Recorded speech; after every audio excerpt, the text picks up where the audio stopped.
बड़ा सवाल आज तेजस्वी यादव ने उठाया, आपने सुना होगा। सारे ऑब्जर्वर बाहर के क्यों? देखिए, ऐसा है कि आधा चुनाव खत्म हो गया है, एक फेज की पोलिंग भी हो गई, आधे चुनाव में पोलिंग हो गई, साहब की नींद अब खुली है। गजब कुंभकर्ण लोग हैं ये, प्योर कुंभकर्ण है। राहुल गांधी की नींद खुलती है जब चुनाव खत्म रहता है, वोट चोरी वोट चोरी वोट चोरी। उसके पहले ईवीएम ईवीएम ईवीएम, ये अब कभी आ गए, कभी वोट चोरी हो रही है, कभी अब ऑब्जर्वर नहीं आ रहे हैं तो ये नहीं आ रहा है। अरे भैया, हार गए हो, घर बैठो, 14 के बाद दुबई चले जाना या सिंगापुर घूम आना। एक भाई साहब तो जाएंगे ही मेडिटेशन करने, ये भी साथ में स्टेपनी बन के लटक के चले जाएं। एक लाइन आपको बता देता हूं, न उड़ेगी धूल लेकिन चलेगी आंधी, और कब्र में लेके जाएगा कांग्रेस को ये गांधी, उधार का गांधी जो है, और कब्र में जाएगा महागठबंधन, ये तय है। देवज्योति जी, इनको चिता भी नहीं नसीब होनी है। कब्र, चिता, आंधी, धूल। भारतीय जनता पार्टी के मुंह से कब्र की बात आ रही है। मतलब सोचिए कि कितना ही डिप्रेशन में जा रहे हैं, जो कहते हैं कि मुसलमान का वोट की हमको जरूरत नहीं है। एक से नहीं 100 बार जो है ये बोल चुके हैं कि हम लोग को मुसलमान वोट नहीं देता है तो हम लोग टिकट क्यों दें। अब ये कब्र और इसकी बात और दिनकर, तो कब्र आप ही को पसंद है ना भाई, और मिर्जा गालिब याद आ रहा है। अरे ये तो खत्म हो गया ना, इनका जो है धनाधारे खत्म हो गया है। मोदी मैजिक जो है बिहार से, वो जो आरोप लगा रहे हैं, आप लोग हार का बहाना ढूंढ रहे हैं। अरे हम लोग हार का बहाना क्यों ढूंढ, हम लोग जनता को सतर्क कर रहे हैं, जनता को बता रहे हैं, जनता जो है आप जागरूक रहिए।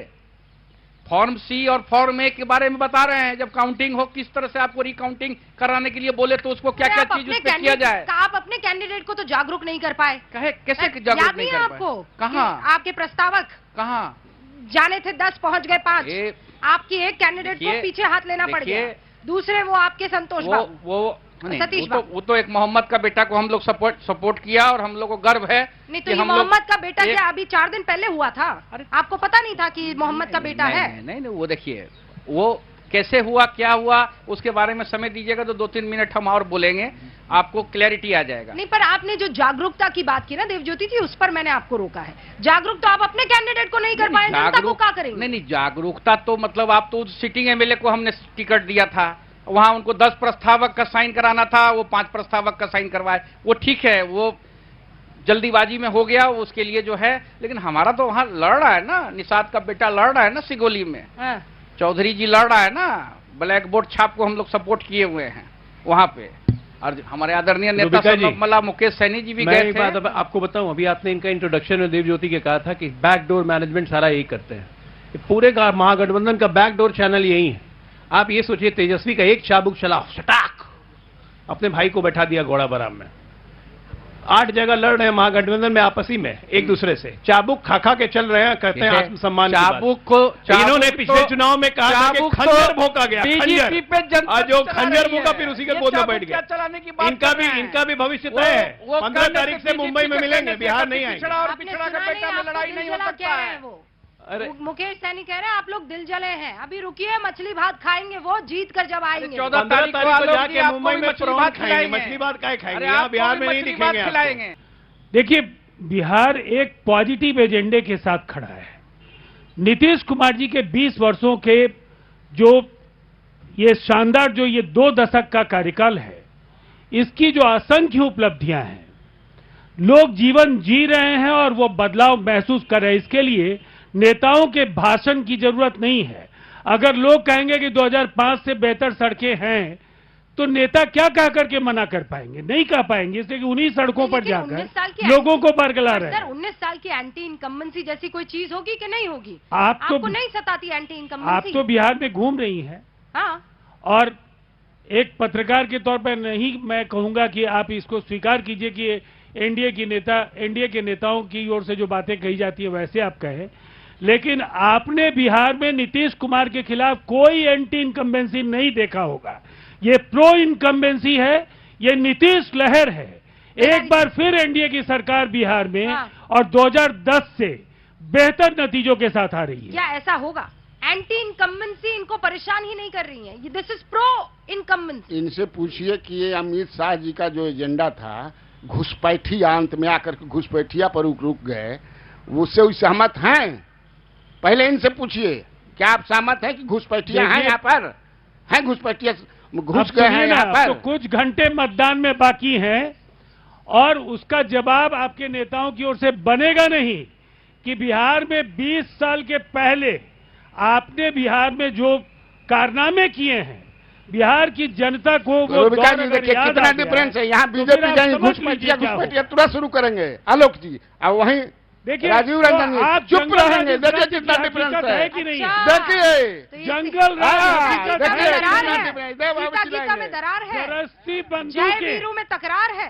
देखिए, मैं कभी भी टकराव की बात तो मानता ही नहीं हूँ। ये स्वाभाविक और नैसर्गिक गठबंधन है आप तो पुराने और हम दोनों ये साथी मानते भी रहे हैं कि जो इस तरह के संकट हैं, जहां भी घुसपैठ, शब्दावली अलग हो सकती है, लेकिन पूरी दुनिया में अप्रवासी भारतीयों के लिए जिनके पास वैध कागजात नहीं थे, हाँ। अमेरिकी सरकार ने एक प्रश्न चिन्ह तो लगा दिया। ओके, पूरी दुनिया में ऐसे सवाल खड़े हो देवज्योति जी, पूरे जल्दी। पटना फिर का विनीत जी। होर्डिंग अभी आप फुटेज मंगवा लीजिए। 2025 से 30 फिर से नीतीश, कहीं Bharatiya Janata party alliance party का एक छोटा सा सिंबल तक उसमें लगा हुआ देवज्योति नहीं जी है। पहले डिसाइड कीजिए, डिसाइड कीजिए। हम बता आप रहे हैं नहीं, आपको। पहले डिसाइड कीजिए। आपने कहा अभी 2 दिन पहले मेरे साथ डिबेट में कि बीजेपी नीतीश बाबू को कुछ नहीं समझती, कुछ नहीं मानती, अरे नहीं समझती है, तब ये तो होर्डिंग से बीजेपी का कमल छाप गायब हो गया। और अब आप कमल ये कह छाप रहे क्यों हैं नहीं है? आप हमारी चिंता नहीं अरे कीजिए, अगर अपनी आप सेहत हमारी बचाइए। चिंता कर रहे हैं तो आपकी चिंता हम अरे कैसे इस नहीं बार करें? ढूंढते आप रह बोल रहे जाओगे हैं कि कि स्थिति में आप जबरदस्त पहुंच रहे टकराव हैं। है। अरे टकराव तो है, आप लेकिन जब हम डेटॉल लगा के अंतिम विधानसभा में घुस परिणाम आ जाएंगे। जाने आप दीजिए। लोकसभा ICU में जाइएगा। एक भी ये सीट आपको नहीं 100% मिलने ये जा रहा है। 100% श्योर है। आप चले राजद जाइएगा ने ICU में। आपको फंसा दिया। बरनौल जरूर ICU में लगाइएगा। चले जाइएगा। राजद ने 500 बेड का आपको जो फंसा है, दिया। प्रोफेसर एक सीट विनीत नहीं सर, मिलेगी। दलित की लड़की जो है सुनिए बिना सर, इलाज के ये देखिए, मर जाती है नीचे पिछली में, बार उसी हॉस्पिटल में सुनिए ICU सुनिए में सब सुनिए जाइएगा। देवज्योति जी, पिछली बार ये जो आप डिटॉल ICU कर रहे हैं, पिछली बार सबसे तगड़ा झटका यहीं से आया था, LJP से। इस बार डिटॉल भी ये लगा रहे हैं, ऑक्सीजन का सिलेंडर भी ये लेकर घूम रहे हैं। 29 सीटें हैं, क्या कर लीजिएगा प्रोफेसर विनीत? उनके लिए बरनौल भी है हमारे पास। हाँ। क्या है रूबिका जी, सभी को नमस्कार करते हुए, देखिए एक खिसियानी बिल्ली खंबा नोचे वाली बात है। महागठबंधन हो, तेजस्वी यादव हो, उनको अपना फल मालूम है, इसलिए चिल्ला रहे हैं। अभी कृष्णा भिलारी सर ने कहा है घुसपैठिए के बारे में, कल भी हम लोग चैनल पे थे। कन्हैया जी हैं आप, कृष्णा भी बोल माफ कीजिएगा, हाँ। दोनों एक ही हैं, पर्यायवाची हैं। हाँ। तो हमने कहा था कि जब वोटर लिस्ट आया था तो 7.24 करोड़ में से 0.012% अयोग्य नागरिक थे, जिसका कि अगर मैं क्वांटिफाई करूं तो 9,500 करोड़ आता है, 500 आता है। हाँ। यही लोग घुसपैठिए थे। और क्या इस बात से हम लोग नकार सकते हैं कि ये सही में इंटरनल सिक्योरिटी के लिए खतरा है? और देखिए थोड़ा सा महागठबंधन की बानगी देखिए आप।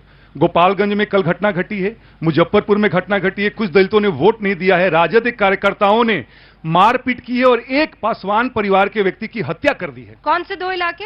गोपालगंज, हाँ। मुजफ्फरपुर में बोचहा है, हाँ। और अभी देखिए आरा में भी मारपीट का उन्होंने स्टार्ट किया है। अच्छा, तो ये बता रहे हैं कि नहीं, मेरा कहना क्यों भूल गए? नहीं, मोकामा में मैंने ये नहीं कहा कि दलितों की हत्या की गई है। नहीं, तो हत्या तो हत्या होती है ना तो भैया। उसके लिए वो जेल में है ना रूबिका जी। यहाँ तो है कि किसी को ना बचाया जाता है ना किसी को तो फंसाया जाता है। पकड़े सरकार। तो पकड़ तो लिया, अब कैसे? अब क्या है कि पहली बार, एक बात और सुन लिया जाए कि पहली बार तो विपक्ष नहीं कर रहा है, सारे संवैधानिक संस्थाओं पे ले लीजिए, ये प्रश्न उठाते हैं। अरे भैया, आपके पास मात्र 3 से 4 राज्यों में सरकार है, हमारे पास 17 राज्य में सरकार है। तो हम अगर किसी को लेके आते हैं, क्या हम लेके आते हैं? और क्या आप ये कहना चाहते हैं कि सारे जो ऑब्जर्वर हैं, जितने भी सिक्योरिटी पर्सनल हैं, सारे क्या है, लॉपसाइडेड हैं, सारे मैनिपुलेटेड हैं? ये आप खिसिया रहे हैं, इसलिए